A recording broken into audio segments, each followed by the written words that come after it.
তিলকা হুদুদুল্লাহ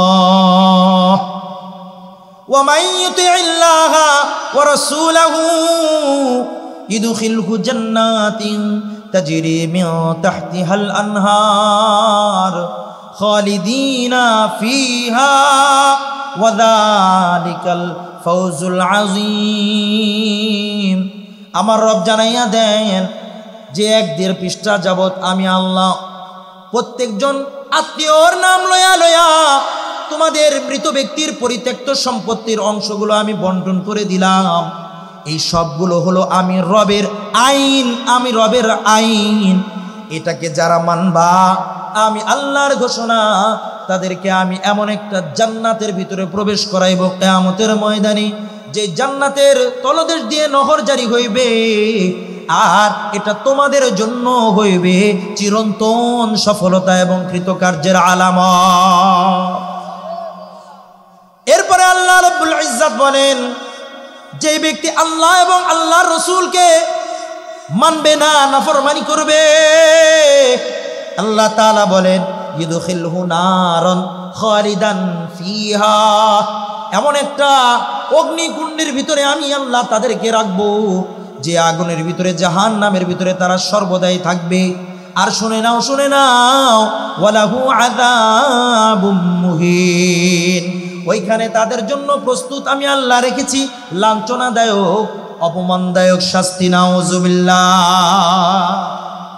কিন্তু বড় আফসোস, বড় আফসোস, বাংলার জমিনে মানুষ যখন মৃত্যুবরণ হইয়া যায়, কাফন দাফনের পরে ইমার্জেন্সি যে বৈঠকটা হয়, সে বৈঠকের নাম হলো কিভাবে আমোদ ফুর্তির খাওন দাওয়ান করানো যায়, ঠিক না বেঠি? অথচ ওইটার চেয়ে গুরুত্ব থেকে গুরুত্বপূর্ণ, আপার লেভেলের গুরুত্বপূর্ণ হলো ওই বাবা মার রেখে যাওয়া সম্পত্তিটাকে তার আত্মীয় স্বজনদের মাধ্যমে মিরাস যারা পাবে, ওয়ারিসিন যারা রয়েছে, তাদের ভিতরে সুষ্ঠু বন্টন করে দেওয়া। আওয়াজ দিয়ে বলেন ঠিক না বেঠি?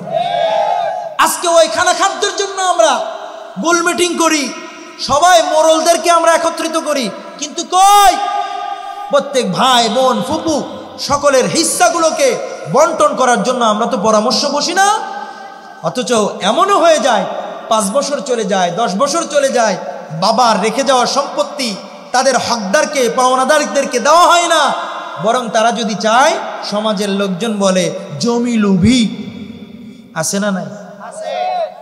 মুহতারাম হাজিরিন, আল্লাহ তাআলা যেমনি ভাবে পুরুষ এবং নারীকে বাবার সন্তান বানিয়েছে, ঠিক তেমনি ভাবে বাবা মার রেখে যাওয়া পরিত্যক্ত সম্পত্তিকেও পুরুষ এবং নারী, ছেলে এবং মেয়ের জন্য তাদের অংশ অনুপাতে নির্ধারণ করে দিয়েছেন। সুবহানাল্লাহ। বলে জিন্দেগি মে বন্দেগি তু কারনা হায়, জিন্দেগি বে বন্দেগি শর্মিন্দা হায়, जिंदगी बे बंदगी शर्मिंदा है। आए थे हम कुछ न कुछ खरीदने को, आए थे हम कुछ न कुछ खरीदने को, जिसे हो रोशन मेरे कल्बो रूहो, वरना कोई चारा दो जहां में नहीं, वरना कोई चारा दो जहां में नहीं, जिंदगी में बंदगी तू करना है, जिंदगी बे बंदगी शर्मिंदा है। আল্লাহ তাআলা বলেন যে আমি কিয়ামতের ময়দানে মানদণ্ড, মিজানের পাল্লা দাঁড় করাবো। দুনিয়াতে আমরা মাপি না, তো আল্লাহ তাআলা বলেন ওয়ানাদউল মাওয়াজিনাল কিসত, ইনসাফের মানদণ্ডের আমি মিজান বসাবো, দাড়ি পাল্লা বসাবো। কিসের? ইনসাফের। লিয়াউমিল কিয়ামা, কিয়ামতের দিবসে।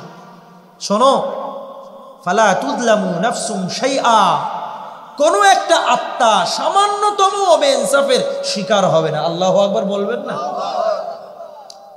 এবার আসতে পারে যে আমরা যখন ধান মাপি, ছোট ছোট কিছু চিটামিটা এদিক ওদিক যায় না, যায় কি না? এটাও অন্তরে আসতে পারে। আল্লাহ বলেন ওয়া ইন কানা মিসকালা হাববাতিন মিন খারতালিন আতাইনা বিহা, বান্দা যদি সামান্য একটা রত্তি বরাবর অনুপরিমাণও কোনো জিনিসের নিচে লুকায়িত থাকে, আমি আল্লাহ সেটাকেও ওই ইনসাফের মানদণ্ডতে উঠিয়ে আমি ওজন দেব, প্রতিদান দেব। সুবহানাল্লাহ। আল্লাহ সর্বশেষ বলেন ওয়া কাফা বিনা হাসিবিন, তোমরা মনে করতে পারো হিসাব রক্ষক রাখতে হবে, অ্যাকাউন্টস রাখতে হবে, ম্যানেজার রাখতে হবে, ডিরেক্টর রাখতে হবে।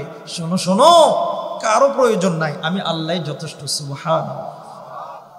সুতরাং আল্লাহ তাআলা কিয়ামতের ময়দানে যে মিজানের মানদণ্ড দিবেন, দাঁড় করাবেন, দাঁড়িপাল্লা, ওইটা থেকে কি আমি আর আপনি বাঁচতে পারবো? কিছু দিয়ে ডানে বামে দিয়ে কোনো বাঁচা যাবে না। কারণ ডানে বামে দিব কাদেরকে? ফেরেশতাদেরকে। বলে ফেরেশতারা কেমন জানেন? লা ইয়াসুনাল্লাহ, তারা আল্লাহ তাআলার নাফরমানি করেন না, অবাধ্যচারণ হন না।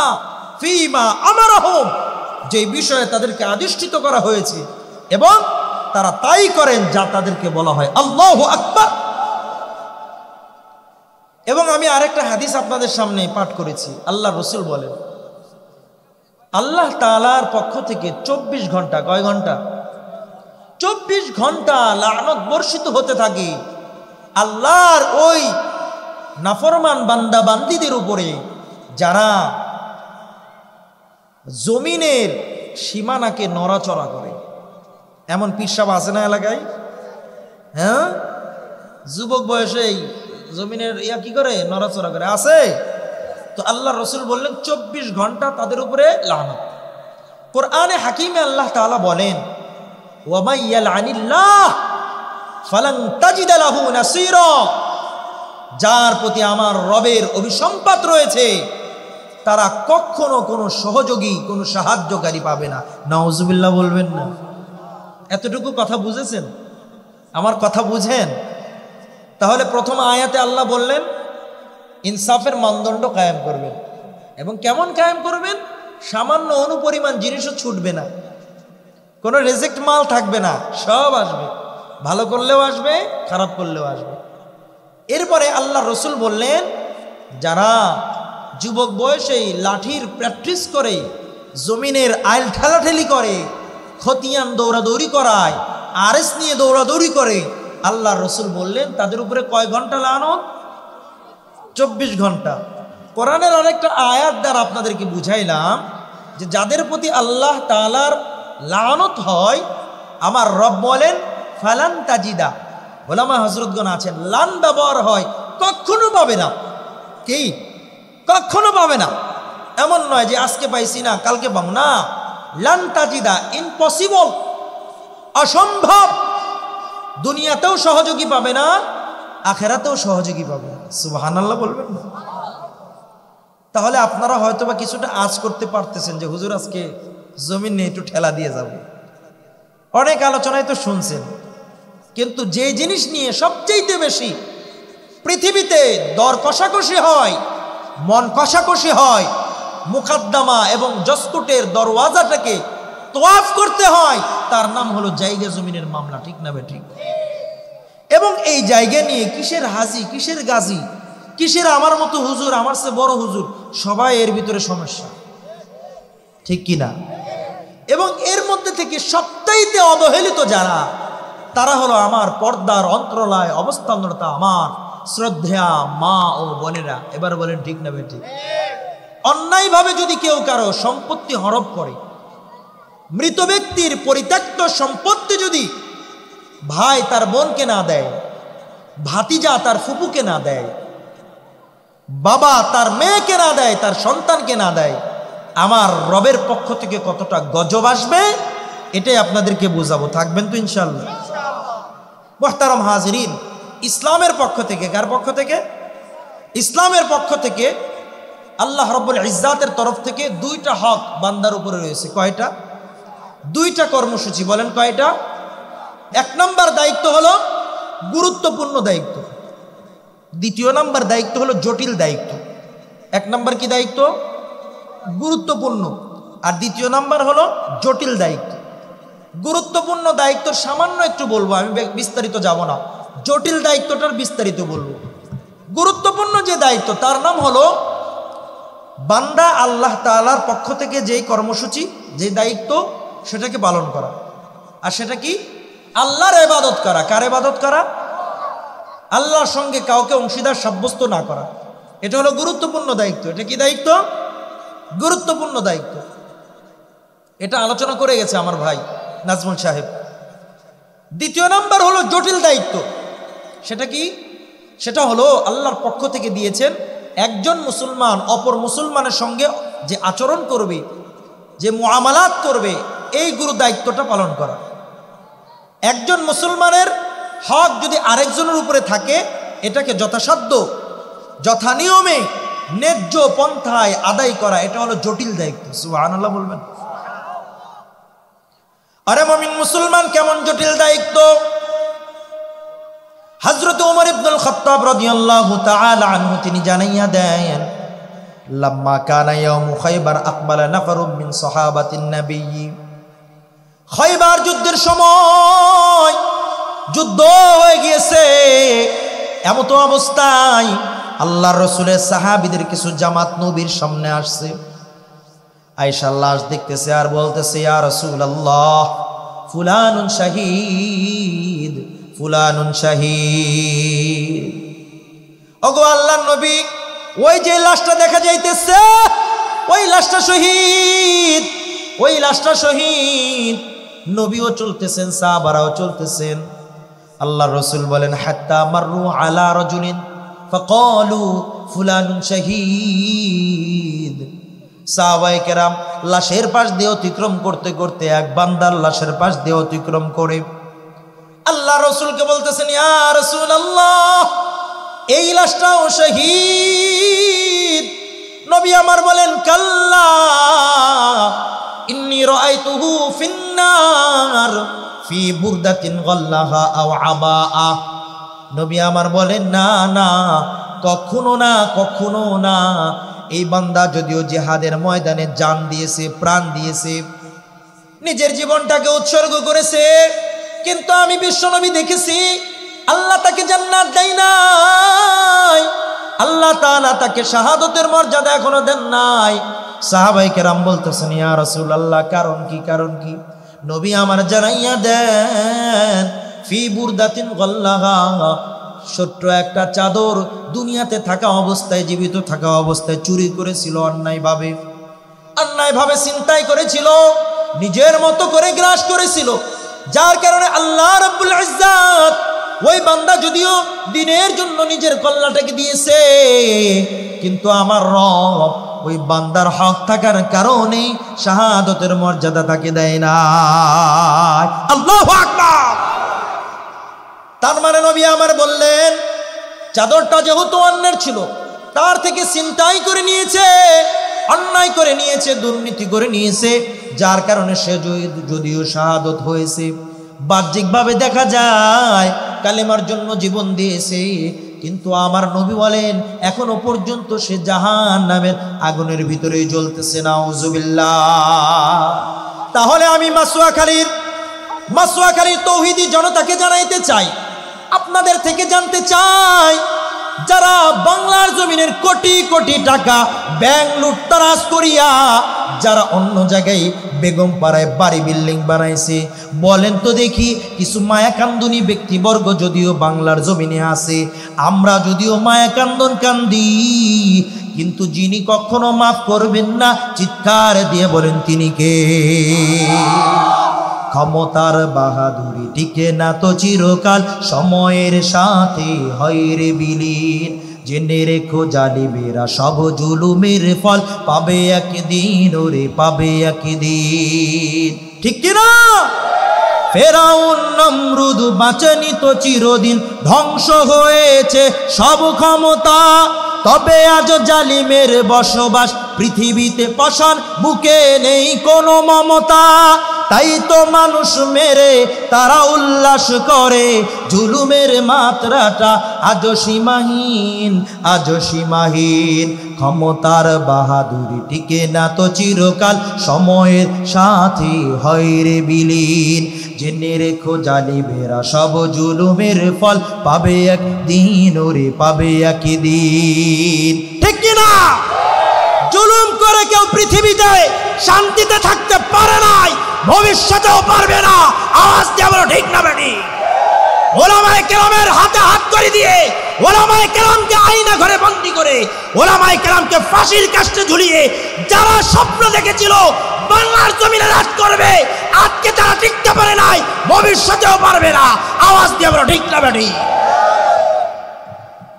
জুলুম করে কেউ থাকতে পারবে? কেউ থাকতে পারবে না। পারেও নাই, পারবে না। গেছে, অনেক গেছে। কি? অনেক গেছে। সারা জাহান শাসন করেছে।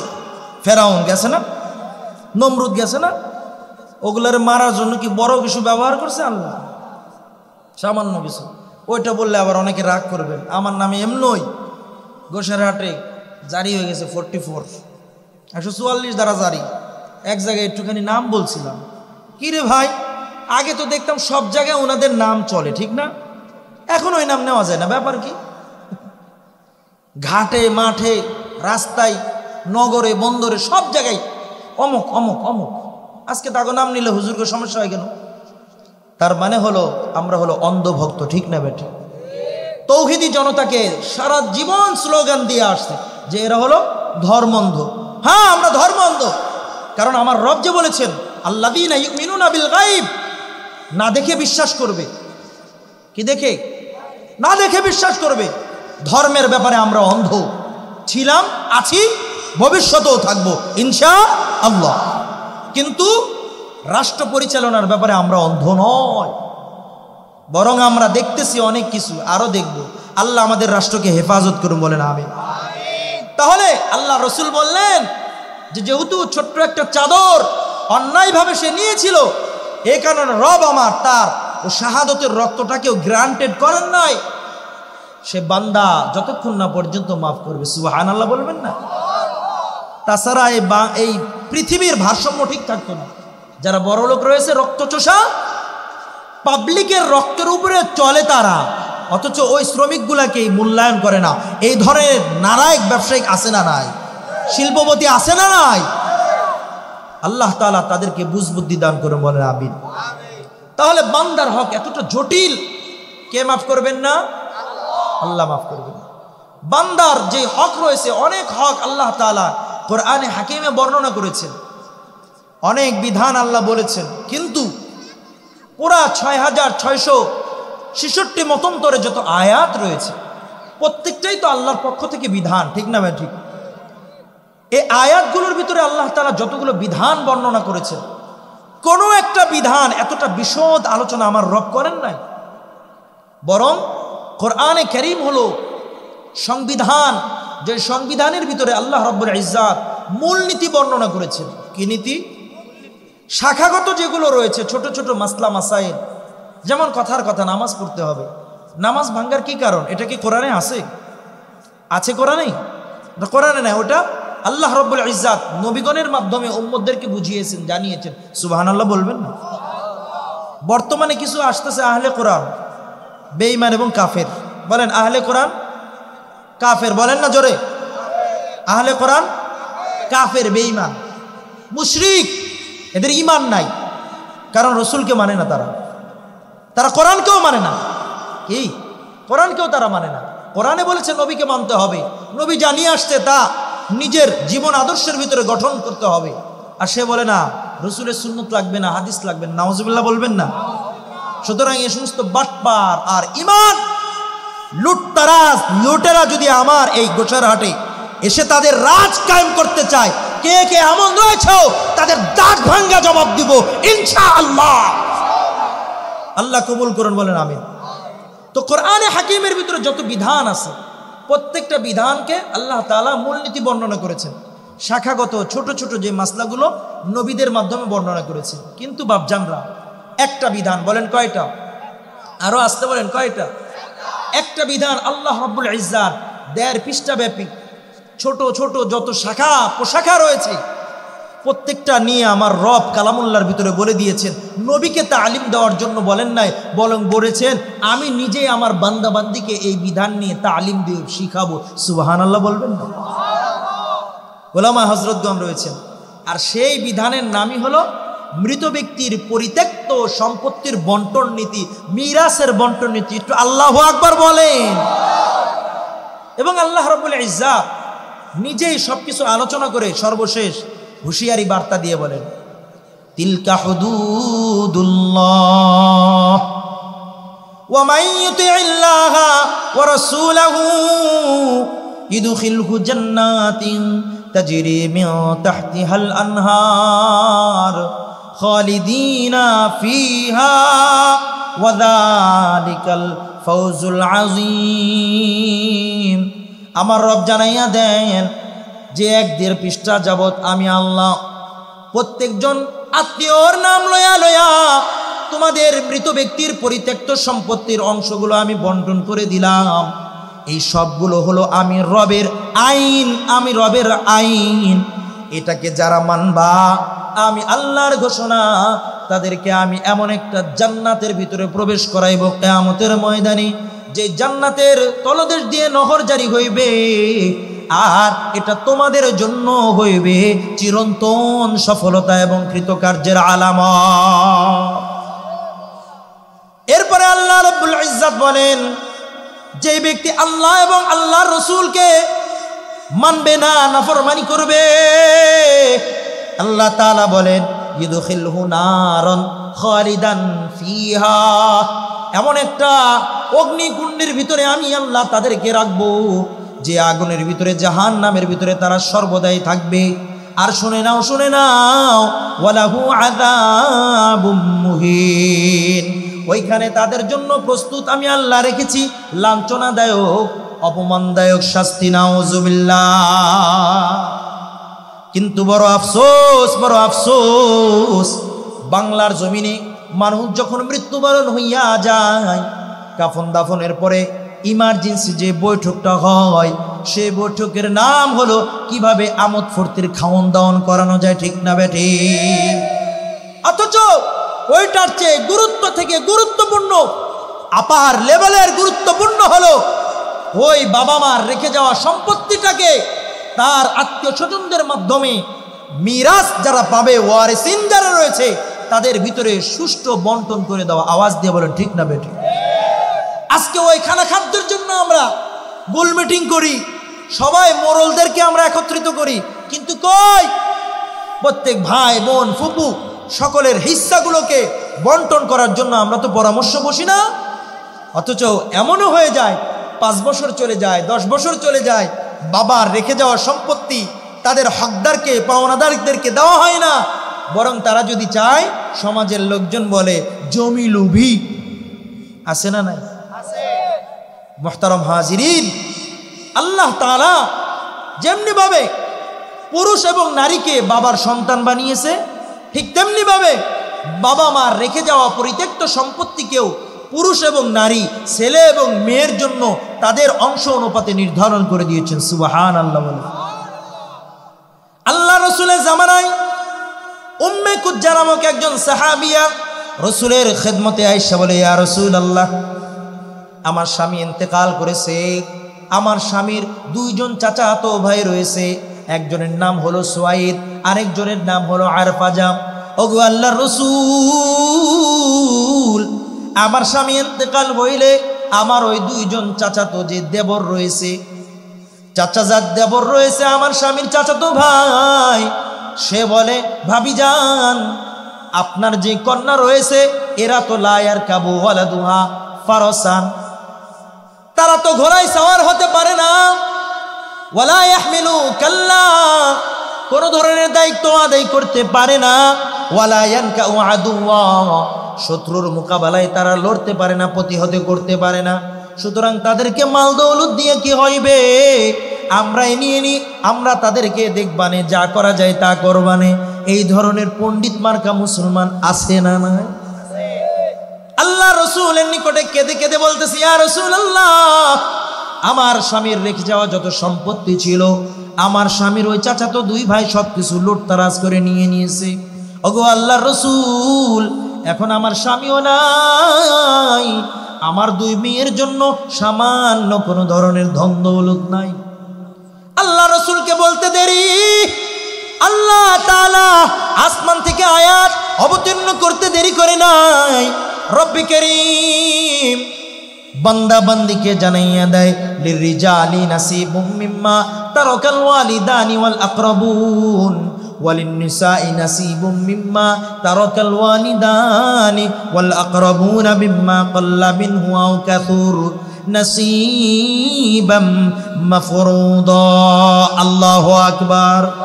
আমার আল্লাহ জানাইয়া দেন, মা বাবা এবং আত্মীয় স্বজন ইন্তেকাল করলে পুরুষেরও অংশ রয়েছে, নারীরও অংশ রয়েছে, কম হোক বা বেশি হোক। শুনে রাখো, শুনে রাখো, এই অংশটা আমি রবের পক্ষ থেকে নির্দিষ্ট করা।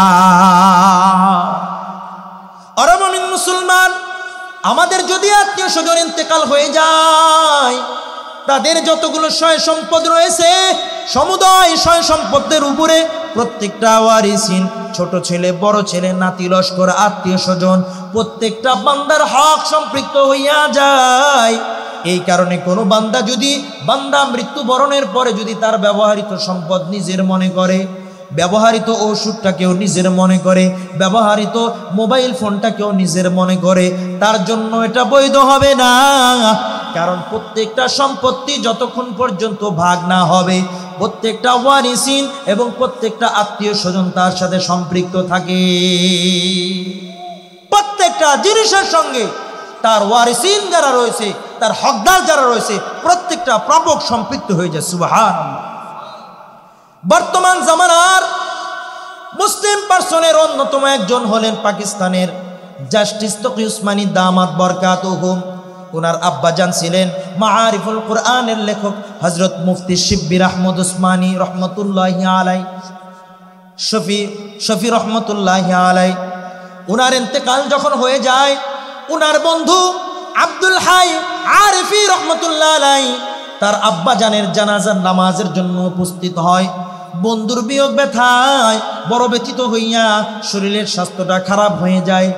বর্তমান জামানার ওই আলেম দ্বীন তকি উসমানী সাহেব, তিনি তার আব্বার বন্ধু হযরতে আব্দুল হাইকে বলেন, হুজুর, আমার বাপজান দুর্বলতা দূর করার জন্য একটা হালুয়া খাইতো, এই হালুয়াটা আপনি ভক্ষণ করেন, তাহলে আপনার দুর্বলতাটা কেটে যাইবে। আল্লাহর বান্দা বলে, না না, এটা আমি আব্দুল হাইয়ের জন্য জায়েজ নয়, কারণ এটা আর তোমার আব্বার দায়িত্বে নয়, এখন এটা তামাম ওয়ারিসিনদের দায়িত্ব হয়ে গিয়েছে। এটা ছিল পরিত্যক্ত সম্পত্তির প্রতি ভয় উলামায়ে কেরামের। আরে মুমিন মুসলমান, আমাদের জাতীয় মসজিদের ইমাম খতিব সাহেব হযরতে আব্দুল মালিক দামাত বরকাতুহুম, তিনি বলেন, মৃত ব্যক্তির রেখে যাওয়া সম্পত্তির প্রতি কতটা সতর্ক হওয়া দরকার। তিনি বলেন, আমি আমার ওস্তাদ আবুল ফাত্তাহ আবু গদ্দার রহমতুল্লাহ আলাইহির সঙ্গে সাক্ষাৎ করার জন্য আমি গিয়েছি সৌদি আরব। রিয়াদে আমার একজন বন্ধু ছিল, তার বাসায় আমি কিছুদিন রাত্রি যাপন করেছি, সেখানে থাকছি। তার বাবার সঙ্গে আমার একটা সখ্যতা হয়ে যায়। আমি যখন আমার ওস্তাদের নিকটে চলে গেলাম, হঠাৎ সংবাদ পাইলাম আমার বন্ধুর আব্বাজান ইন্তেকাল হয়ে গিয়েছে। আমি এবার তার বাবার দাফন কাফনের জন্য আসলাম। আসার পরে আমি দাফন কাফন করে আমি চলে গেছি আরেকবার। 3 মাস 4 মাস অন্তর্গত সময়ের ভিতরে আমি আবার তার বাসায় আসলাম। আসার পর আমার বন্ধু বলতেছে, বন্ধু, মার সঙ্গে সাক্ষাৎ করার জন্য যাইবো, চলো যাই। হযরতে আব্দুল মালিক সাহেব বলতেছেন, আমি আমার বন্ধুকে বললাম, ব্যাপার বুঝলাম না, বাসা তো তোমার, এটা তোমার মা আবার কোথায়? বলে, বন্ধু, না না, আমার মা জননীর যখন ইদ্যত শেষ হয়ে গেছে, 4 মাস যখন অতিবাহিত হয়ে গেছে, আমার মা জননী আমার বাবার ঘরে আর থাকেন নাই। আমার মা জননী তার নির্মিত, তার মালিকানার যে ঘর রয়েছে সেখানে চলে গেছে।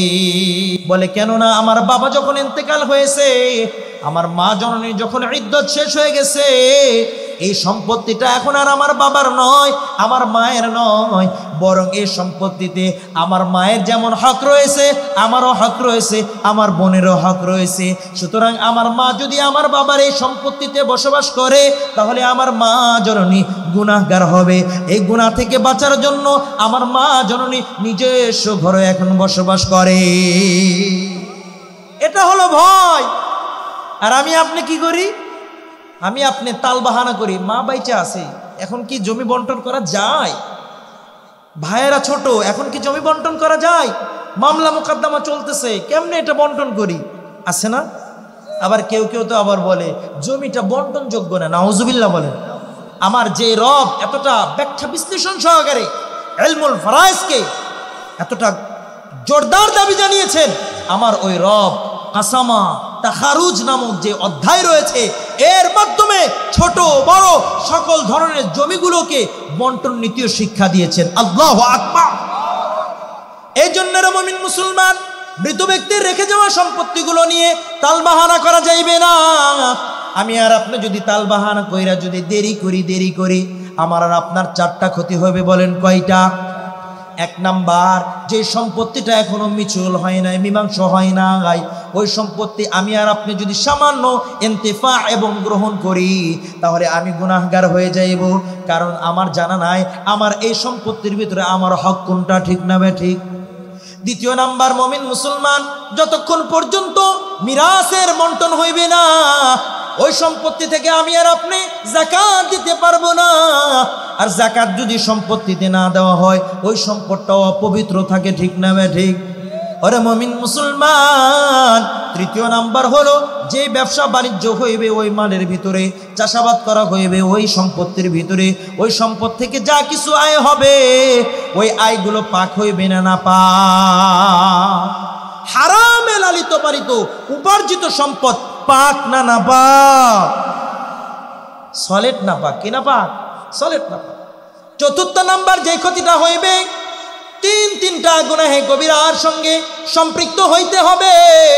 চাই আমি আর আপনি হাজি হই আর গাজী হই, হুজুর হই আর মোল্লা হই, যেই হই না কেন, মিরাসের মাল যদি আমি আর আপনি বন্টন না করি, এক নাম্বার হলো খেয়ানতের গুনাহগার হতে হবে, দুই নাম্বার আত্মসাদের গুনাহগার হইতে হবে, তিন নাম্বার জালেম হিসাবে রবের কাঠগড়ায় দাঁড়াতে হবে। পারবো? এগুলোর উত্তর দিতে পারবো আল্লাহর কাছে? হুজুর আমরা তো বন্টন করি। না, আমি আর আপনি যে বন্টন করি সেটাও ত্রুটিযুক্ত বন্টন। কেমন বন্টন করি? বোন আর ফুপুদেরকে বিলের ভিতরে নামার ভিতরে দিই, রোডের কাছে যেই সমস্ত জায়গা আছে আমি আর আপনি বলি আমাদের এগুলোর প্রয়োজন, ঠিক না ঠিক? বোন আর ফুপুদেরকে ওই বিলের ভিতরে ডুবার ভিতরে দিই, যেটা পরিত্যাজ্য, ব্যবহার হয় না। আবার মাথার ভিতরে থাকে হাই বোন এবং ফুপুদের থেকে আমি আর আপনি কি না লইব, কেমন মূল্য দিব, যেটা বাজার দর তার চাইতে 100% নিচে দিয়ে, ঠিক না ঠিক? কারণ আমার আর আপনার হাতে তো দুর্বলতার চাবিকাঠি আছে। বোন যদি বেশিটা তেরামেরা করে এই বাবার বাড়িতে আসতে পারবি না, ঠিক না ঠিক?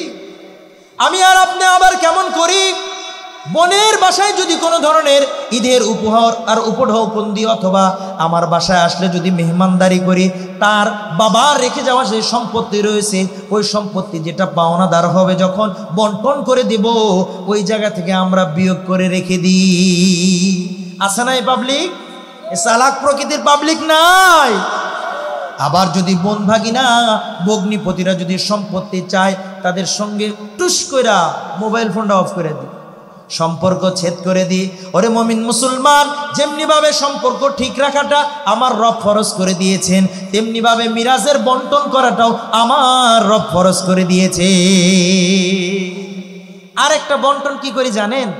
যদি কারো স্বামী মারা যায় ওই স্ত্রীকে আমি আর আপনি সম্পদ দিতে চাই না, ঠিক না ঠিক?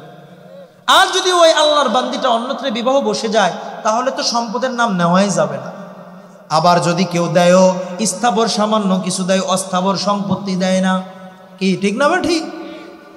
ওরে মুমিন মুসলমান, বাবা মার রেখে যাওয়া ব্যবহৃত সম্পদগুলোকে আমরা বন্টন করতে চাই না, যার যার মতো আমরা নিয়ে নিই। বলে আমার মায়ের কানের দুলটা খুব পছন্দ, আমার মায়ের শাড়িটা আমার খুব পছন্দ, আমারে দাও। আরেকজন বলে আমার বাবার মোটরসাইকেলটা পছন্দ, আমার বাবার চশমাটা পছন্দ, আমার বাবার লুঙ্গিটা পছন্দ। খোদার কসম কইরা বইলা যায়, ওলামায়ে কেরাম এখানে রয়েছে, বন্টন করার পূর্বে কোনো একজন ওয়ারেস ওইটা দানও করতে পারবে না, ওইটা নিজেও ব্যবহার করতে পারবে না। সজাগ থাকবো তো ইনশাআল্লাহ। এজন্য আত্মীয় স্বজন মরার পরে সমুদয় সম্পত্তি একত্রিত করিয়া প্রত্যেককে সুষম বন্টন করবো তো ইনশাআল্লাহ। ওরা মুমিন মুসলমান, আমি আর আপনি অজুহাত দাঁড় করাই মেয়েরা নিতে চাই না। ওরে ভাই, আমি আর আপনি যদি দিই তবেই তো নেবে, আমি আর আপনি যদি দিই তবেই তো নেবে। কারণ আল্লাহ তাআলার বান্দি যারা আছে, বাবার বাড়ি যদি একটা সুতাও দেয় ওইটা নিয়ে শ্বশুর বাড়িতে গর্ব করে, বলে আমার ভাইজান আমার এই শাড়িটা দিছে, আমার আব্বাজান আমাকে এই শাড়িটা দিছে, এই আমার বাড়ি থেকে কিন্তু আমার এই পাতিলটা দিছে, করে কি না? আর তুমি যদি সম্পত্তি দাও তাহলে তোমার বোনের মাথাটা উঁচু হইবে, কিন্তু তোমরা করো কি বোনকে নিচে রাখার জন্য বোনের দুর্বলতার উপরে আঘাত কইরা তাদেরকে জমি জায়দাত দাও না, যদিও দাও নামকে আস্তে সামান্য দিয়ে তাকে দূর করে দাও। কারণ একজন বোন চায় না যে আমার বাবার বাড়ির সম্পর্ক ছেদ হোক। কি বলেন, চায়? একজন বোন চায় না, একজন ফুপু চায় না যে তার ভাতিজাদের সঙ্গে তার ভাইদের সঙ্গে রূঢ় আচরণ হোক। মুহতারাম হাজিরিন, মেয়েদের ব্যাপারে আমরা খুবই শিথিল, ছেলেদের ব্যাপারে খুবই চৌকুশ। কেন? কারণ মেয়েদেরকে যখন আমরা বিবাহ দিয়ে দিই তখন আমরা মনে করি আমার মেয়েটা অন্য গোষ্ঠীর হয়ে গেছে, ঠিক না বে ঠিক? তো আমি যদি সয় সম্পত্তি দিই তাহলে অন্য একটা ফ্যামিলি ইস্টাবলিশড হয়ে যাবো, তো আমি দেবো কেন? আর মেয়ের ঘরের নাতিগুলাকে আমি আর আপনি আদরের নাতি বানাই, মূলত নিজের পরিবারের নাতি বানায় না, ঠিক না বে ঠিক? নিজের পরিবারের নাতি কারা? ছেলের ঘরের নাতি যারা। অথচ আমার রাসূল আরবি সাল্লাল্লাহু আলাইহি ওয়াসাল্লাম হাসান হুসাইনের ব্যাপারে নবীজির ঘোষণা, আল হাসান ওয়াল হুসাইন মিন আহলি, আমার হাসান হুসাইন আমার পরিবারের অন্তর্ভুক্ত। আল্লাহু আকবার। মেয়েদের ব্যাপারে আরেকটা কনসেপ্ট হলো, যে সমস্ত বাবা আমরা রয়েছি জালেম বাবা, সন্তান ছেলে সন্তানের ভবিষ্যতের ব্যাপারে বড় প্রকট থাকি, কিন্তু মেয়ের ব্যাপারে আমি আর আপনি সজাগ থাকি না। তাহলে শুনে নাও, পৃথিবীর ভিতরে সবচাইতে অজ্ঞান এবং অপদার্থ বাবা তারা, যারা নিজের আখিরাতকে ধ্বংস কইরা নিজের পুত্র সন্তানের ভবিষ্যৎ তৈরি করে যায়। নিজের আখিরাত ধ্বংস হয়ে যাইতেছে মেয়ের হক না দেওয়ার কারণে, আর ছেলেকে ইস্টাবলিশড বানায় যাইতেছে। আমার নবীর ঘোষণা অনুযায়ী এ সমস্ত এরা হলো বিবেকহীন, কাণ্ডহীন। বলে কেন? যে তারা তাদের আখিরাতকে ধ্বংস করতেছে আরেকজনের দুনিয়া বানানোর জন্য। নাউজুবিল্লাহ বলবেন। এই কারণে মুমিন মুসলমান, সন্তান তোমার সবাই সন্তান, সুতরাং সবাইকে বরাবর দিয়ে যাওয়া। হ্যাঁ, যদি কেউ তোমার খেদমত বেশি করে, সুস্থতার জামানায় যদি কম বেশি করতে পারো সেটা ভিন্ন মাসলা, কিন্তু রে মুমিন মুসলমান, মৃত্যুর শয্যায় আইসা ভাতিজাদেরকে মাহরুম করার জন্য, ভাইদেরকে বঞ্চিত করার জন্য, মেয়েদের নামে সব কিছু আঙ্গুল ছাপ দিয়ে দেওয়া, কিয়ামতের ময়দানে রবের কাঠগড়ায় দাঁড়াতে হবে না। এমন চালাক মুসলমান মেয়েদেরকে সব দিয়ে যায়। কেন? ভাতিজারা যেন না পায়, ভাইয়েরা যেন না পায়। অথচ আমরা অনেক ঘটনা দেখেছি যে নিজের মেয়েকে সব দিয়ে দিয়েছে সহায় সম্পত্তি, পরবর্তীতে মেয়ের জামাইও দেখে না, মেয়েও দেখে না, দেখে কারা? ভাই দেখে আর ভাতিজারা দেখে। আছে না এমন? এজন্য রব আমার বলেন, ওয়ালা তানসা নসীবাকা মিনাদ দুনিয়া, বান্দা সহায় সম্পত্তি যা কিছু রয়েছে এর মধ্য থেকে তাদেরকে স্বল্প স্বল্প জীবদ্দশায় কিছু দাও, কিন্তু তুমি তোমাকে ভুলিও না। সুবহানাল্লাহ বলবেন না? এই কারণে যাকেই যা দেন, মূল বাগডোর রাখবো কার হাতে? নিজেদের হাতে। লাটাইটা নিজেদের হাতে রাখলে ছেলেও আমার থাকবে, মেয়েও আমার থাকবে, মেয়ের জামাইও আমার থাকবে, ছেলের বউ আমার থাকবে। আর আমি আর আপনি যদি পুত্রবধূকে দিয়ে দিলাম, মেয়েকে দিয়ে দিলাম, মেয়ের স্বামীকে দিয়ে দিলাম, পরবর্তীতে আপনি অসুস্থ হয়ে যাবেন, কেউ আপনাকে দেখতেও আসবে না, ঠিক না ভাই? ঠিক। আর মুমিন মুসলমান, আলোচনার শেষ দিকে আমি চলে আসছি। সর্বশেষ এমন কিছু বান্দা রয়েছে যারা দলিলগুলোকে তারতম্য কইরা জমি গ্রাস করে, আছে না নাই? জমির খতিয়ান চেঞ্জ করে দেয়, আর চেঞ্জ করিয়া দেয়, জমির দাগ খতিয়ান সব উল্টা পাল্টা কইরা দেয়। ইমামে মুসলিম রহমতুল্লাহ আলাই, সহিহুল মুসলিমের মুসান্নিফ ইমামে মুসলিম রহমতুল্লাহ আলাই বলেন, মদিনার গভর্নর ছিলেন মারওয়ান ইবনুল হাকাম। ওনার জামানায় আরওয়া বিনতে ওয়াইস নামে আল্লাহর একজন বান্দি এসে মামলা দায়ের করেছেন আল্লাহর নবীর একজন বিশিষ্ট সাহাবী সাঈদ ইবনে যায়েদ, যিনি 10 জন সাহাবীর ব্যাপারে আল্লাহ তাআলার রাসূল সুসংবাদ দিয়েছেন দুনিয়াতে থাইকে জান্নাতের। ওই সাহাবীর ব্যাপারে শিকায়াত করেছে, ও মারওয়ান গভর্নর, সাঈদ ইবনে যায়েদ আমার জমি নিয়ে তালবাহানা করতেছে। কার ব্যাপারে? সাহাবী ও রাসূল 10 জনের একজন, আশারায়ে মুবাশশারের একজন হযরতে মারওয়ান মদিনার গভর্নর সাঈদকে ডেকে পাঠিয়েছেন, সাঈদ এদিকে আসো, শুনলাম তুমি নাকি ওই মহিলার জায়গা তুমি দখল করেছো। হযরতে সাঈদ বলেন, হ্যাঁ হ্যাঁ, ইন্নী আখাযতু শাইআম মিন আরদিহা বাদামা সামি'তু মিন রাসূলিল্লাহি সাল্লাল্লাহু আলাইহি ওয়াসাল্লাম, আল্লাহ রাসূল থেকে একটা হাদিস শ্রবণের পর আমি ওই মহিলার সামান্য একটা জায়গা দখল করেছি। মারওয়ান বলে, ভাই মা সামি'তা মিন রাসূলিল্লাহ, ওরে সাঈদ আল্লাহ রাসূল থেকে কি হাদিস শুনেছো?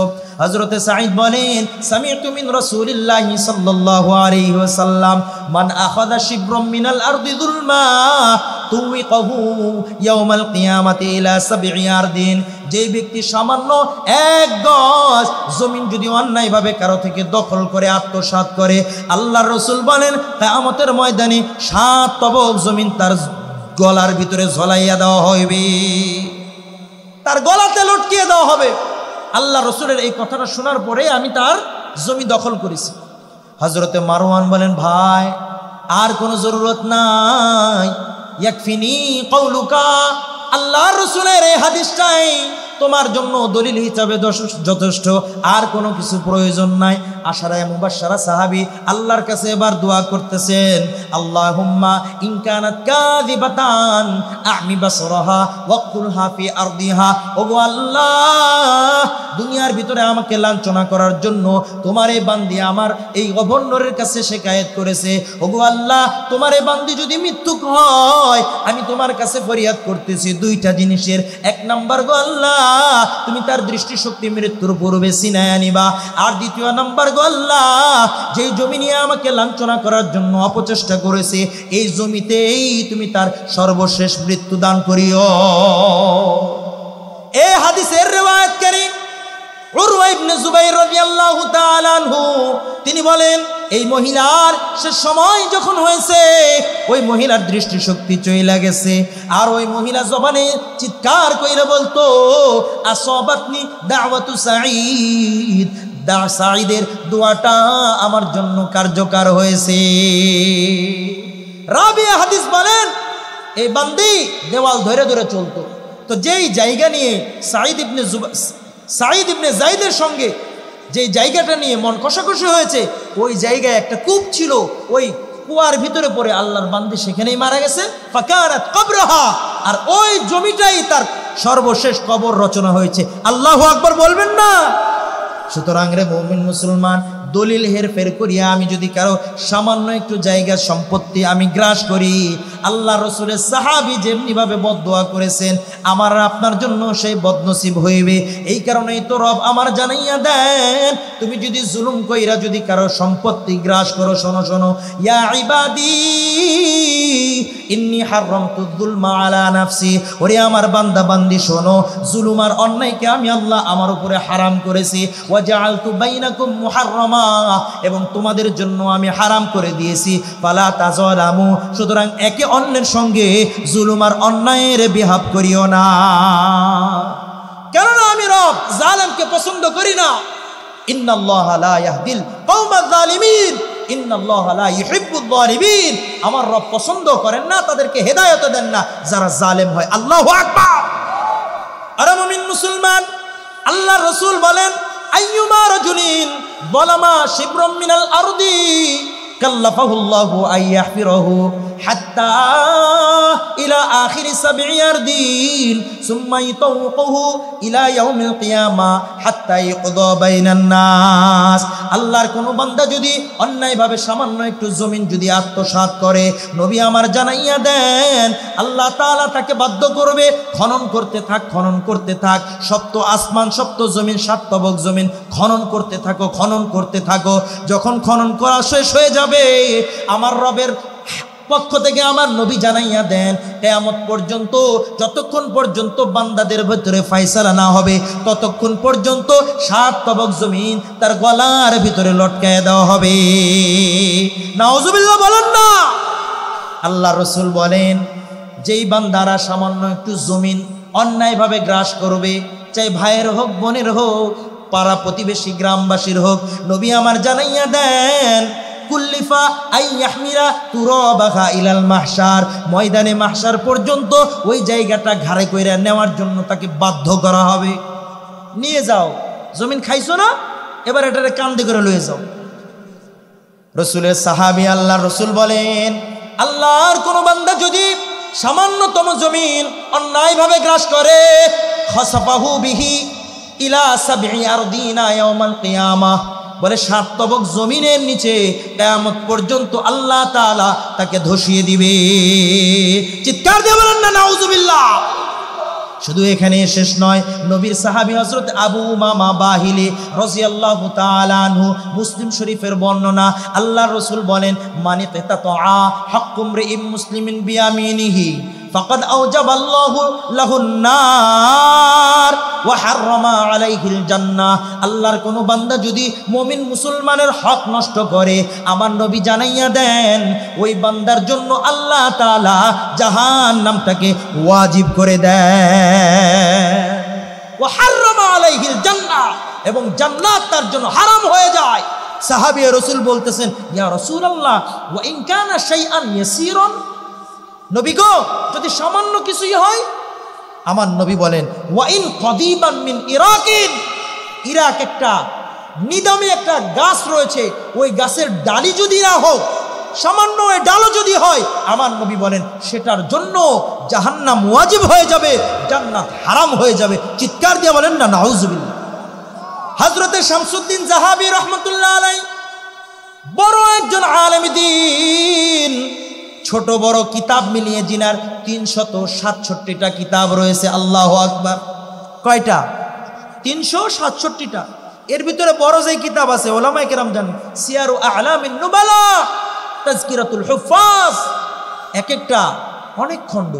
সিয়ারু আ'লামিন নুবালা প্রায় 20 খণ্ডের অধিক, 1000 পৃষ্ঠায়, যেটা আমরা 10 বছরও শেষ করতে পারি না। সুবহানাল্লাহ বলবেন না?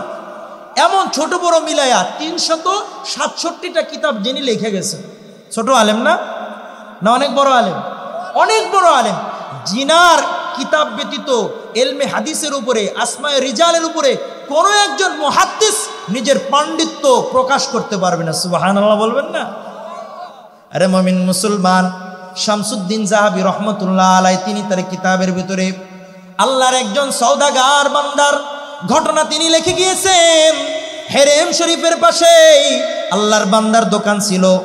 যেহেতু আগের জামানায় দূর দারাজ থেকে মানুষজন যাইতো, এখন তো আমি আর আপনার টাকা গনি টাকা, আগে তো টাকা ছিল না, আগে তো ছিল দিনার দিরহাম, কয়েন ছিল, কয়েন। মানুষজন টাকার যে থলি ছিল ওই ব্যাগ নিয়ে যাইতো। হজের কাজ করতে 5 দিন সময় লাগে, এই 5 দিন সেটা কোমরের ভিতরে বাঁধা চলাটা বড়ই দুষ্কর। এই কারণে আল্লাহর বান্দারা হেরেম শরীফের পাশে যে সমস্ত সওদাগার ছিল তাদের নিকটে আমানত রেখে যাইতো, ভাইজান রাইখা গেলাম, হজের কাজ শেষ হলে নিয়ে যাইব।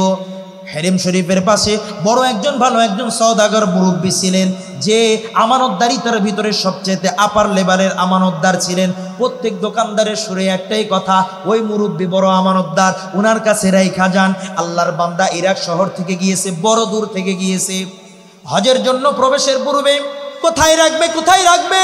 দোকানদাররা বললেন ওই যে সামনের গলি রয়েছে, ওই গলিতে বড় একজন মুরব্বী সওদাগার রয়েছেন, যে মুরব্বীটা বড় আমানতদার, তার কাছে রাইখা যান, যেমনি রাখবেন তেমনি পাইবেন। আল্লাহর বান্দা ওই মুরব্বীর কাছে গেছেন। মুরব্বীকে বলার পর মুরব্বী বলেন, আপনার নাম ঠিকানা লেখা ওই ব্যাগের থৈলির ভিতরে রেখে যান, যেমনি আছে তেমনি পাইবেন ইনশাআল্লাহ। এমন আমানতদার আছে না নাই? হ্যাঁ, আছে না নাই? আর বর্তমানে আমাদের আমানতদার কি যেমন দিবে কিছুই পাইবে না, ঠিক না? ঠিক। আরে করোনার চাউল নাই, করোনার তেল নাই, বিছানার ভিতরে আমরা দেখি জাজিম, হেতেরা দেখি যে সোয়াবিন তেল ধুয়ে দিছি। এমন পাবলিক ছিল না? বড় আমানতদার। আমি আর আপনি পুকুরের ভিতরে খালের ভিতরে পাই মাছ, আর ওইখানে গেলে দিয়ে গেলে চাউল আর চাউল। গেছে না এগুলো? আল্লাহ হেফাজত করুক, বলেন না আমিন। আরো আসতে বলেন আমিন।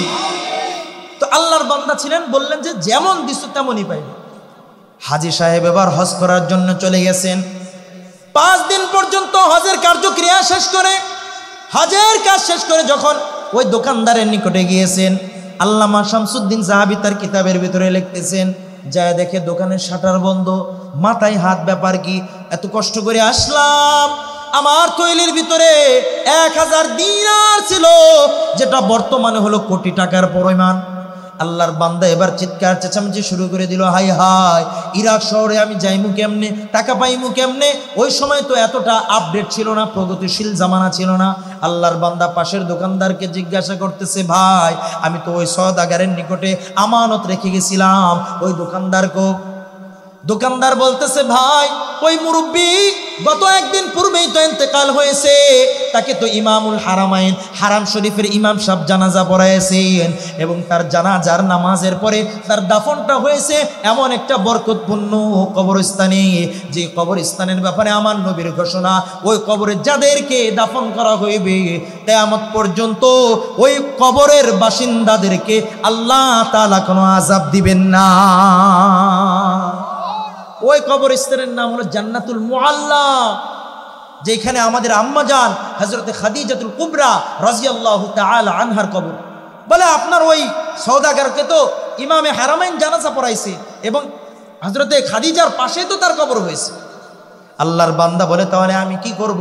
বলে, যান আপনি তার বাসায় যান, ওইখানে তার সন্তান রয়েছে, তাদের বংশটা বলো ভালো, সন্তানটাও বড় আমানতদার, যান সন্তানকে যা বলেন আপনার সম্পদ যদি সেখানে থাকে পাইবেন। আল্লাহর বান্দা চলে গেছে, যা বলে, ভাতিজা তোমার বাবার নিকটে আমি একটা থৈলি রাখছিলাম 1000-এর। আল্লাহর বান্দা বলে, কাকা যান, যেই থৈলিগুলো আমার বাবার নিকটে আমানত ছিল, নেন আমার সামনে রাখা আছে, এর মধ্যে আপনার যদি থাকে আপনি খুঁজা দেখেন। খোঁজাখুঁজি করার পর একটা থৈলিও 1000-এর থৈলি না, একটা থৈলিও 1000-এর থৈলি নাই। আল্লাহর বান্দা বড় পেরেশান, বলে, কাকা যান, আমার বাবা তো এগুলোই দিয়ে গেছে। আল্লাহর বান্দা এবার হেরেম শরীফে চলে গেছেন, মক্কার সামনে বৈশা কান্না করে, কারণ মক্কার জায়গাটা এতটা পবিত্র আর এতটা দামি, এতটা নামি। আল্লাহ রাসূল বলেন, ইউনজিলুল্লাহু সুবহানাহু ওয়া তাআলা কুল্লা ইয়াউমিন ওয়া কুল্লা লাইলাতিন 20 রাহমা। আল্লাহু আকবার। আল্লাহ রাসূল বলেন, প্রতিদিন রাত আল্লাহ রাব্বুল ইজ্জাত হেরেম শরীফের ভিতরে 120টা রহমত রবের পক্ষ থেকে অবতীর্ণ করে। সিত্তুনা মিনহা লিত-তাইফিন, 60 রহমত আল্লাহ তাআলা দেন মক্কা মুকাররমা আল্লাহর ঘরটাকে যারা তাওয়াফ করে তাদের জন্য। ওয়া 40 লিল মুসাল্লিন, যারা ওই হেরেমের ভিতরে নামাজ পড়ে বাইতুল্লাহর দিকে রুখ কইরা, আল্লাহ তাআলা 40টা রহমত তাদের জন্য দেন। বলেন না আল্লাহু আকবার। ওয়া 20 লিন-নাজিরিনা ইলাইহা, ওই কালা ঘরের দিকে যারা মুহাব্বতের নজরে তাকাইবে, আল্লাহ রাব্বুল ইজ্জাত প্রতিদিন রাত 20টা রহমত ওই দৃষ্টিপাতকারীদের জন্য নির্ধারণ রাখে। যারা কাবা ঘরের দিকে দেখবে, সুবহানাল্লাহ বলবেন না? ওরে মুমিন মুসলমান বান্দা এবার কান্না করতেছে, কান্না, কারণ 1000 দিরহাম ওই জামানায় কিন্তু কোনো কম দিরহাম না রে বাপজান, অনেক দাম, অনেক দাম। সবচাইতে বড় বিপদ হলো টাকা পয়সা নাই, বাড়িতে যাইবে কেমনি? আল্লাহর বান্দার কান্না শুই না, আল্লাহ তাআলার বড় একজন বুজুর্গি বান্দা তারে আয়েশা জিজ্ঞাসা করতেছে, কি ব্যাপার, এখানে এত জোরে কান্না করো কেন? বলে, হুজুর আমি এই কারণে কান্না করি, কারণ 1000 দিরহাম একজনের কাছে রাখছিলাম, আল্লাহর বান্দা মইরা গেছে, ওর বাড়িতে যায় আমি ওই টাকা পয়সা পাই নাই, কেমনে যে আমি ওই টাকা পয়সা পাইবো জানি না। এবার বলতেছে, তাহলে শোনো, আমি তোমার একটা পদ্ধতি জানাই দিই, তুমি করবা? হ্যাঁ করবো। আল্লাহ ওয়ালা যারা রয়েছে, হক্কানি পীর মাশায়েখ যারা আছেন, হক্কানি রব্বানি উলামায়ে কেরাম যারা আছেন, জাতির কোন সময় কোন ঔষধ দরকার, জাতি কোন সময় কোন দিকে যাওয়ার দরকার, সেগুলোর সঠিক রাহবারি করেন, ঠিক না বেঠিক? আর যারা দুনিয়াদাররা রয়েছে এরা জাতিকে কিভাবে ক্রাইমে নিপতিত করা যায়, কিভাবে মুসিবতে নিপতিত করা যায়, কিভাবে ডিমের দাম 40 টাকার উপরে করা যায়, ওই ধান্দায় থাকে। ঠিক না ঠিক? তো আল্লাহর বান্দা বলতেছে আমি তোমাকে একটা পদ্ধতি জানাই দিই, তুমি যদি ওই পদ্ধতিটা অবলম্বন করো তাহলে তুমি তোমার টাকা পাইবে। হুজুর বান্দা মারা গেছে এরপরে পাবো? হ্যাঁ হ্যাঁ বাবা। বলে বলেন কি? আজকে রাত্রে যখন 2:30 3টা বাজবে, শেষ সময়, রাত্রির শেষ ভাগে আসবা, এসে সুন্দরভাবে পবিত্রতা অর্জন করে বাইতুল্লাহর দিকে ফিরে 2 রাকাত নামাজ পড়বা। নামাজ পড়া এরপরে তুমি মায়ে জমজমের নিকটে যাইবা। আল্লাহু আকবার বলবেন না? আল্লাহ রাসূল বলেন মায়ে জমজম কি জানেন? খায়রু মাইন আলা ওয়াজহিল আরদি মাউ জমজম। আল্লাহু আকবার। পৃথিবীর বুকে সবচাইতে শ্রেষ্ঠ পানি হলো জমজম কূপের পানি। বলে জমজম কূপের পানি যদি কারো ঘরে থাকে আল্লাহ বরকত দান করে। সুবহানাল্লাহ। মৃত্যুর সময় যদি জমজম কূপের পানি কোনো মৃত্যু ব্যক্তির মুখে দেওয়া যায় আর সে যদি এটাকে বরকত স্বরূপ নেয়, ওই জমজম পানির বরকতে হতে পারে আল্লাহ রব্বুল ইজ্জাত তার জবানে কালিমা জারি করে দিবেন। সুবহানাল্লাহ। বলে ওই মায়ে জমজম কূপের নিকটে যাইয়া একটা কাজ করবো। বলে কি কাজ? ওই মায়ে জমজম এর নিকটে যাইয়া কূপের ভিতরে পানির ভিতরে তাকাইবা আর আল্লাহর বান্দার নাম লয়ে তুমি তারে ডাকবা। আল্লাহর বান্দা যদি জান্নাতি হয় মায়ে জমজমের এখানে এসে তোমার উত্তর দেবে। আল্লাহর বান্দা হুবহুব এমনই কাজ করেছে। রাত্রিবেলায় যখন নিঝুম হয়ে গিয়েছে, শেষ রাত্রিতে 2-4 রাকাত তাহাজ্জুদ পড়া দোয়া কইরা মায়ে জমজমের কাছে যাইয়া বান্দার নাম নিয়ে বলতেছে ইয়া আব্দুল্লাহ। কিন্তু আল্লাহর বান্দা কোনো উত্তর দেয় না। একবার 2বার মনে করছে, আবার ওযু কইরা আবার পড়ি, 3-4 বার পড়েছে কিন্তু কোনো উত্তর নাই। সকালবেলা তাসবিহ তাহলিল কইরা আল্লাহর ওই বান্দার নিকটে আবার গেছে, হুজুর আপনি যা বলছিলেন তা তো আমি করলাম কিন্তু হয় না। আল্লাহর বান্দা বলতেছে শোনো শোনো, তাহলে ওই সওদাগর জান্নাতি না, কারণ যদি সে জান্নাতি হইতো অবশ্যই অবশ্যই মায়ে জমজমের ওই কূপে আয়েশা তোমাকে উত্তর দিত।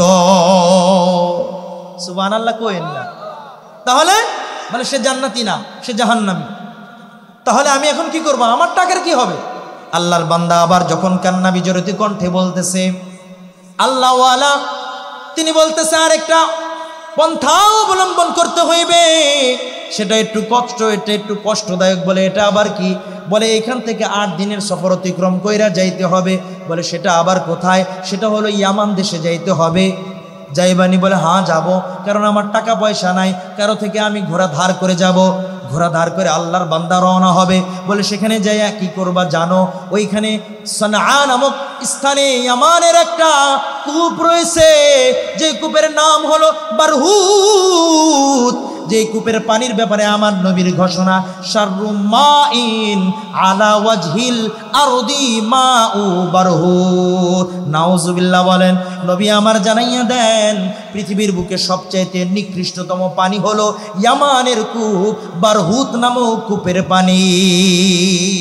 সবচাইতে নিকৃষ্ট পানি বারহুত নামক কূপের পানি। তো তুমি ওইখানে যাইবা, দিনে আগে যাইবা, যাই সেটাকে দেখে আসবা। আর রাত্রিবেলা না নিবা কোনো বাতি, না নিবা কোনো সাথী, একা একা যাইবা। সেখানে যাইয়া ওই কূপের ভিতরে পানির দিকে তাকাইবা, কোনো ভয় করবা না। ওই বান্দাকে ডাকবা। সে যেহেতু জান্নাতি না, অবশ্যই সে জাহান্নামী হয়ে গেছে, তো জাহান্নামী যেহেতু সে, সেখানে ডাকার লগে লগে পাইবা। আল্লাহর বান্দা 8 দিনের সফর অতিক্রম কইরা ঘোড়া লইয়া রওনা। বারহুত কূপটাকে দিনের বেলা দেখে আয়েশা রাত্রিবেলা গেছে। যাওয়ার পরে আল্লাহর বান্দার নাম লয়ে যখন ডাক দিছে, আর দেরি নয়, প্রথম ডাকের সঙ্গে সঙ্গে আল্লাহর বান্দা হাজির। আল্লাহু আকবার। বান্দা এবার বলতেছে ভাই তোমারে না আমি টাকা পয়সা দিছি, আমার টাকা পয়সা কই? তুমি তো মারা গেছো, আমি টাকা পাই নাই। বলে ভাইজান আমি যখন তোমার টাকাটা আমার গুদাম ঘরের অমুক অমুক জায়গায় রেখে আসছিলাম, আমার সন্তানকে বলবো বলবো ভাব, এহেন মুহূর্তে মালাকুল মউত আমার জানটা কবজ কইরা লয়ে গেছে, আমি আমার সন্তানকে বলতে পারি নাই। আল্লাহর বান্দা বলে তাহলে আমারে বলো, আমার ওই টাকা কই রাখছো, কই রাখছো? বলে আমার গুদাম ঘরের জানালার নিচে একটা পালং আছে, ওই পালংয়ের নিচে মাটির নিচে আমি সুন্দরভাবে রেখে আসছি, যাও যাও ওইখানে যা তালাশ করলেই পাইবা। আল্লাহর বান্দা বলে ভাই বুঝলাম তুমি আমার যে কথাগুলো বলেছো আমি সেখানে যায় দেখবো, কিন্তু তুমি এখানে কেন? তোমার তো দাফন হয়েছে জান্নাতুল মুআল্লাই। বলে ভাই দুনিয়াতে আমি আমানতদার ছিলাম, বড় একজন সওদাগর ছিলাম, আমার মা বাবা যখন ইন্তেকাল হয়েছে, আমার একজন বোন ছিল আর আমি একলাই ছিলাম। মা বাবার সহায় সম্পত্তি যা ছিল, কোনো একটা সম্পদ আমি আমার বোনদেরকে আমি দিই নাই। আমি সমস্ত সম্পত্তি আমি নিজের জন্য কইরা লইছি। বোনটাকে একটা গরিব বাসায় বিবাহ দিয়ে দিয়েছি, স্বামীটাও ছিল গরিব। আমার বোন যখন মারাত্মক অসুস্থ হয়ে যায়, আমার বাড়িতেও কয়েকবার আসছিল, আমি তারে একটা টাকাও দিই নাই, আমি তারে সাহায্য সহযোগিতা করি নাই। ওরে ভাই, ওই মানুষের হক আর আমার বোনের হক মেরে খাওয়ার কারণে আমার রব আমাকে আজকে জান্নাত দেয় নাই, এই জায়গায় আমাকে দিয়েছে। বড় কষ্টে আছি, বড় কষ্টে আছি। এই পানির ভিতরে অনেক সাপ বিচ্ছু রয়েছে, আমাকে শুধুমাত্র দংশন করে দংশন করে। আল্লাহর বান্দা আর দেরি করে নাই, বিদায় নিয়ে চলে আইছে। আইসা এবার বাতিজাকে বলে, বাতিজা তোমার বাবার লগে আমার কথা হয়েছে। কথা বলে মানে আমার বাবা তো মারা গেছে, সব কিছু ঘটনা খুইলা বলছে। তোমার বাবা বলছে গুদাম ঘরের ভিতরে চলো, বলে চলেন যায়। এবার ওই জানালার নিচে পালক, পালকের নিচে যখন খনন করেছে, আল্লাহর বান্দার ওই থৈলিটা হুবহু পাইছে। থৈলি খোলার পরে সন্তান দেখলো, তার নাম, তার গ্রামের নাম 100-1000 দিনার তারে দিয়ে দেওয়া হয়েছে। আল্লাহর বান্দা এবার আল্লাহওয়ালার নিকটে আসছে, আইসা বলতেছে হুজুর বুঝলাম না, আপনি যা বলছেন তাই হয়েছে, কিন্তু আমার একটা প্রশ্ন হুজুর, তার ইমামতি করছে জানাজার মক্কা শরীফের ইমাম, এবং তাকে জানাজার পরে দাফনও করা হয়েছে খাদিজাতুল কুবরার গোরস্থানে জান্নাতুল মুআল্লার ভিতরে দেওয়া হয়েছে, যেই জান্নাতুল মুআল্লার বড় সুসংবাদ রয়েছে। ওগো হুজুর, এই ঘটনা আমি বুঝলাম না, আল্লাহর বান্দা দাফন হয়েছে এখানে, কিন্তু আল্লাহর বান্দা কেন চলে গেছে ইয়ামানে? 8 দিনের দূরত্বের ভিতরে কেমনে গেল? আল্লাহর বান্দা এবার উত্তর দিয়ে বলেন, আল্লাহর নবী যে ঘোষণা দিয়েছেন ওই ঘোষণাটাই হলো বাস্তব। কারণ আমার নবী বলেছেন, যারা আত্মীয়তা সম্পর্ককে ছিন্ন করবে, যারা আত্মীয়দের হককে নষ্ট করবে, যারা বোন ভাগিনার হককে নষ্ট করবে, যারা ভাইয়ের হককে নষ্ট করবে, যারা পাড়া প্রতিবেশীর হককে নষ্ট করবে, আমার রাসূল জানাইয়া দেন লা ইয়াদখুলুল জান্নাতা কাতিউন, যারা আত্মীয়তা সম্পর্ক নষ্ট করবে তারা কখনো জান্নাতে প্রবেশ করতে পারবে না। সুতরাং দুনিয়ার জান্নাত, জান্নাতুল মুআল্লাতে যদিও তার দাফন হয়েছে, আমার রব তারা এখানে রাখতে দেয় নাই, থাকতে দেয় নাই। যেই রব আমাকে আর আপনাকে এক জায়গা থেকে আরেক জায়গায় নেওয়ার কুদরত দিয়েছেন, ওই রব পারে কিনা কবর থেকে আরেক জায়গায় নিতে? পারে কিনা? তো আমার রব জানাইয়া দিচ্ছেন, বান্দা শোনো শোনো, আনাল্লাহ ওয়া আনার রহমান ফাখালাকতুর রহিম ওয়া শাকাকতু লাহা মিন ইসমিহি। বান্দা শোনো শোনো, আমি হলাম আল্লাহ, আর আমি আল্লাহ হলাম রহমান, আর আমি এই রহমান এবং আমি আল্লাহ রহিমটাকে, আত্মীয়তার বন্ধনটাকে সৃষ্টি কইরা এর নাম, আমার নাম রহমানের সঙ্গে নামকরণ করছি। ওরে আমার বান্দা বান্দি শোন, যেই বান্দা এই রহিম আত্মীয়তার সম্পর্কটাকে জড়াইবে, আমি আল্লাহ কিয়ামতের ময়দানে তাকে জড়াইব আমার রহমতের চাদরে, আমার জান্নাতের সাথে। আর আমার কোনো বান্দা বান্দি যদি আত্মীয়তার হককে নষ্ট করে, বোন ভাগ্নির হককে নষ্ট করে, আমি রবের ফয়সালা শোনো, আমি আল্লাহ কিয়ামতের ময়দানে রহমতের চাদর থেকে তাকে কেটে দেব। নাউজুবিল্লাহ বলবেন না? আম্মা জান আয়েশা রাদিয়াল্লাহু তাআলা আনহার একটা বর্ণনা বলেই আলোচনা শেষ করে দিই। আল্লাহর রাসূল বলেছেন, কিয়ামতের ময়দানে আর রহিমু মুতাআল্লিকাতুন বিল আরশ, আরশে মুআল্লার সঙ্গে আত্মীয়তা বন্ধনের যে নেক আমলটা রয়েছে এটা সম্পৃক্ত হয়ে থাকবে। আর আল্লাহ তাআলাকে বলবে, মান ওয়াসালানি ওয়াসালাহুল্লাহ। আল্লাহু আকবার। যে ব্যক্তি আত্মীয়তার সম্পর্কটাকে জড়াইবে, আমার রব তাকে রহমতের চাদরে জড়াইবে। আর যে ব্যক্তি দুনিয়ার বুকে আত্মীয়তার সম্পর্ক, রক্তর সম্পর্কটাকে কেটে দিবে, ওই আখিরাতের দিন আরশে মুআল্লার পাশে থাইকা ওই আত্মীয়তার সম্পর্ক চিৎকার দিয়ে বলবে, ওগো আল্লাহ, সে আমাকে দুনিয়াতে জড়াই নাই, সে আমাকে দুনিয়াতে ঠিক রাখে নাই, আজকে তুমিও তাকে তোমার রহমতের চাদরে রাইখো না। এজন্য মুমিন মুসলমান তামাম আলোচনার সার নির্যাস একটাই, মৃত ব্যক্তির পরিত্যাজ্য সম্পত্তি আমি আর আপনি যদি গ্রাস করে খাই, আমি আর আপনি যদি আত্মীয়তার বন্ধনটাকে নষ্ট করি জমির জন্য, জায়েদাতের জন্য, অর্থকরীর জন্য, কিয়ামতের ময়দানে রবের রহমত পাইব না, রবের দৃষ্টি পাইব না, আল্লাহর রসুলের শাফাআত পাইব না। এই কারণে হাদিসে আল্লাহর রসুল এটা জানাইয়া দেন, আল্লাহর কোনো বান্দা যদি জায়গার খুঁটিগুলোকে হেরফের করে, দলিল যদি পরিবর্তন করে, নবী জানাইয়া দেন 24 ঘন্টা ওই বান্দা বান্দির উপরে আল্লাহর পক্ষ থেকে লানত আর অভিসম্পাত। আল্লাহ রাব্বুল ইজ্জাত আমাদেরকে আজকের এই আলোচনার মাধ্যমে যখনই আমাদের কেউ ইন্তেকাল করবে, অথবা অতীতে যারা ইন্তেকাল করেছে তাদের জমি জায়দাদগুলো আমরা যারা বন্টন করে দিয়ে নিজের পকেটে কিছু ঢুকাইছি, তাওবা করতে হবে। কি করতে হবে? তাওবা। তবে এই তাওবাটা কি তাওবা? আল্লাহ মাফ করে দাও, না না, এই তাওবা না। তাওবা হলো আল্লাহর কাছেও কাঁদতে হবে। সর্বপ্রথম হলো প্রত্যেক প্রাপকের প্রাপ্যগুলোকে কড়াই গন্ডায় বুঝিয়ে দিতে হবে, এরপরে রবের কাছে তাওবা চাইতে হবে। কথা বুঝছেন? হ্যাঁ, যারাই খাইছেন এবার বের করেন, আর নয় গাড়ি দিয়ে দিবে, একের গাড়ির উপরে দিয়ে দিবে, যাও নিয়ে যাও, লটকায় দিবে, যাও ময়দানে মাসার পর্যন্ত যাও, আর একটা একদম ধসায় দিবে। এজন্য প্রত্যেকেই হিসাব কষে কষে বোন, ভাগিনা, ফুপু তাদের যে জমিন জায়দাত রয়েছে এগুলো বুঝিয়ে দেব অতীতের। আর আজকের পর থেকে আমাদের আত্মীয় স্বজন যদি কেউ ইন্তেকাল করেন, অবশ্যই অবশ্যই মৃত্যু ব্যক্তির দাফন কাফনের পূর্বে যদি সম্ভব হয় দিন তারিখ ঠিক করে রাখা, আর নতুবা দাফন কার্য করে ওই খাওয়া দাওয়ার টেনশন বাদ দিয়ে দেন। খাওয়া দাওয়ার টেনশন বাদ দিয়ে দেন। বাবা মা ইন্তেকাল হয় আর মহিষ মেরে, গরু মেরে, মুছে মুছে তাও দিয়ে বড় লোকদেরকে খাওয়ায় দেন, হাসতে হাসতে যায় আর বলে হায় রে হায়, গোস্ত কম দিছে। আপনার বাপ সোয়াব তো পায় না, বরং আর গুনাহ পায়। ঠিক না বেঠিক?